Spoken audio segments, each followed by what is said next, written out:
As we mentioned in Chapter 3, the credit quality of an issuer and any changes in that credit quality will influence the price of a bond. Let's examine that in more detail. The credit quality of an issuer and the credit quality of the bonds that they issue is expressed by a rating from one or more ratings agencies. There are a number of different ratings agencies, but the three most used are Moody's, Standard & Poor's, and Fitch ratings. Ratings help investors to determine the credit quality of an issuer. In other words, ratings are a grading scheme based on the likelihood of an issuer defaulting on their debt within the coming year. The better the credit quality that an issuer has, the higher the rating they'll get. Each rating agency has its own comprehensive scale for rating issuers. This scale can be broadly divided into two main categories: investment-grade bonds and high-yield bonds, also known as speculative-grade bonds. Issuers that are within the investment-grade category have the highest credit ratings. This reflects the fact that the ratings agency believes that their credit is good quality.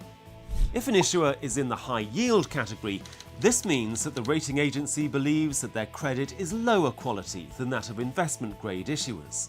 They're more likely to default on their debts, in other words. Investors take more risk when they invest in a high-yield bond than they do when they invest in an investment-grade bond. Therefore, they receive higher yields and often higher coupons for bonds with speculative-grade ratings than they do for bonds with investment-grade ratings. The high-yield category covers a large number of sub-ratings than the investment-grade category. Let's take the rating scale provided by Standard & Poor's as an example. For investment-grade issuers, the scale of sub-ratings ranges from AAA to BBB-. For high-yield issuers, the scale of sub-ratings ranges from BB+ to D, with D meaning that the issuer has defaulted on their debt. If a high-yield bond has a credit rating that is highly speculative, for example B- or below, then the issuer's credit quality is often referred to as junk. This indicates that the issuer is financially challenged or has a high financial leverage. In Chapter 3, we mentioned that the credit rating can impact the price of a bond.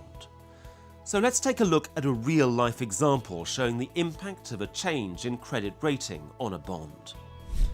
In April 2012, the Finnish communications company Nokia released its first quarter results, which were worse than the markets expected. Subsequently, Moody's, Standard & Poor's and finally Fitch lowered their ratings on Nokia.